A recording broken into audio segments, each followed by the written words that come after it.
Hi everyone, welcome to Skynetclouds Azure Basics training. So in this training series, we are going to cover a couple of basic topics around Azure Cloud.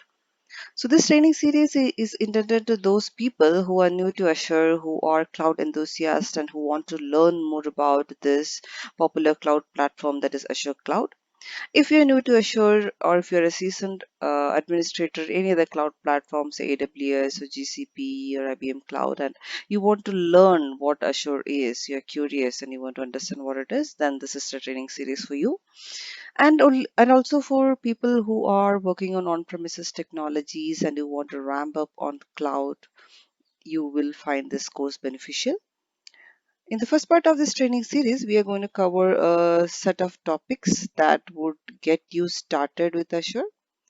So this is the agenda for the first installment of this training. So we will be covering resource groups, Azure VNet, Azure virtual machines, Azure storage, that is the three pillars that covers the three pillars, that is compute, storage, networking, Azure availability zones and availability sets, Azure load balancer, application gateway, Azure traffic manager, Azure role-based access control, Azure policies, tags, and the management tools that we have, how you manage your Azure environments from Azure portal, Azure CLI and PowerShell. Then we also will cover the basics of security from Azure Security Center and also data protection using Azure Backup and Azure Site Recovery. So all these topics are mainly tied to the infrastructure as a service model, clouds model. And without much delay, let's get started with the first topic of the series, which is Azure Resource Groups. So what are Azure Resource Groups? Before we delve into what Azure Resource Groups are, we need to understand what are the different management layers in Azure.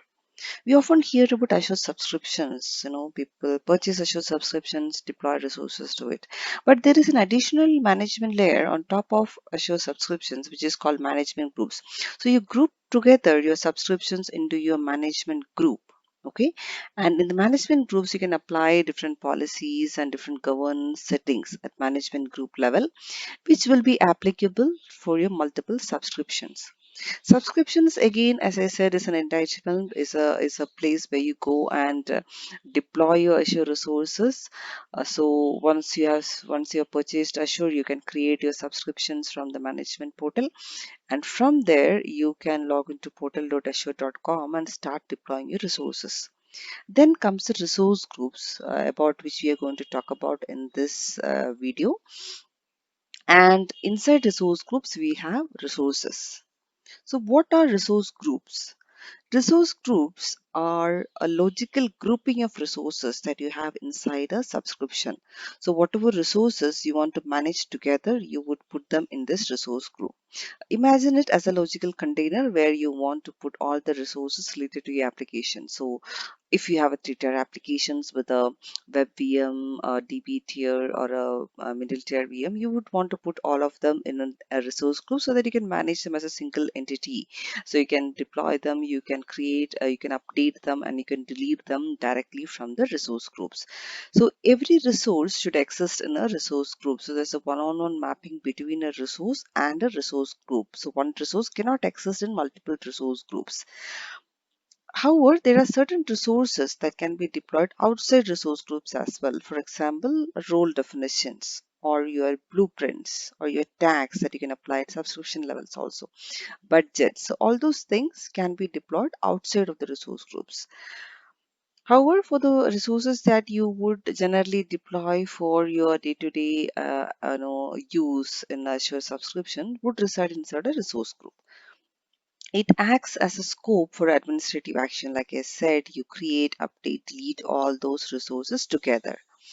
And one interesting thing to note is that even though we put all the resources in a single resource group, they can actually exist in different Azure regions. Okay, it need not necessarily be tied to one Azure region.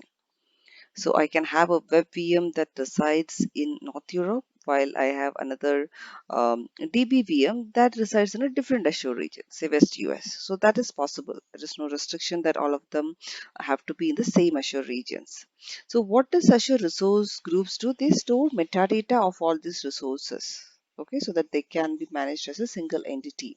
So it becomes more relevant when you go to the automated deployments, say for example using ARM templates or Terraforms. This carries a lot of relevance. And resources within the same life cycle, they can be deployed in a resource group. For example, as your dev environment or your production environment or your QA environment, you would want to manage them. They will have the same life cycle, right? All the resources inside that particular group will have the same life cycle. So in such cases, it's recommended to deploy all of them within the same resource group. And if at all you want to move resources from one resource group to another, that is also possible. So provided they are linked to the same subscription and Azure AD tenant. Now let's take a look at how you can create a resource group. The basic steps that you need to do to create a resource group in Azure. So this would be your first step if you are getting started with Azure, if you're new to Azure portal. This is what we are going to walk you through. So I have logged into Azure portal at portal.azure.com. This is my landing page, is my dashboard. So here to create a resource group, it is, I would say, the most easiest thing to do. So from the Azure portal, click on create a resource. You can search for resource groups and you can click on create.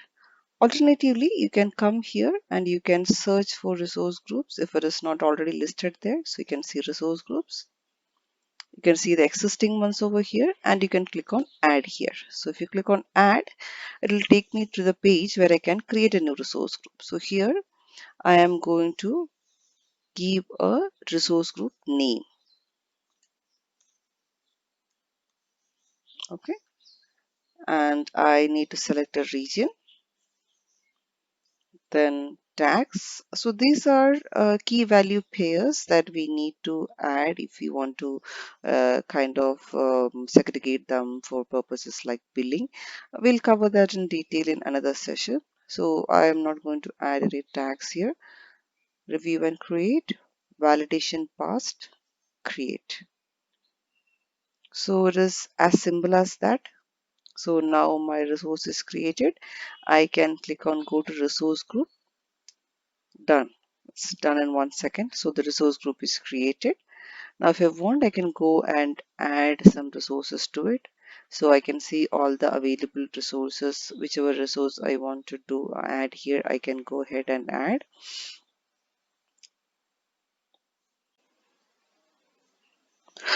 I'm here at the main dashboard again. So if I check this menu, I can see resource groups. Let me search for the resource group I created. I can search from here. This is another way of navigating to the resource group. From here also I can add resources. Say for example, I want to add a network security group, okay, or any interface. So if I start searching, it will show me what I can deploy. Say I am going to create, just to show you what we can create from a resource group. We are not going to get into details of a network security group, which we'll cover later on, but I can simply go ahead and give the details of the security group and create it. Okay.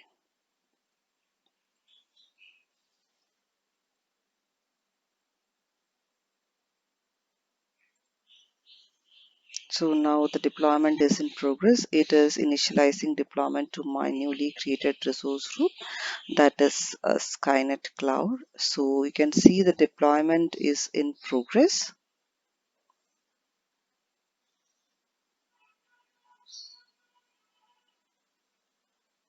So now the deployment is completed. If I click on go to resource, it takes me to the created resource group. You can see that the resource group is listed as Skynet Cloud. So I'll click on this I can see the resource group over here.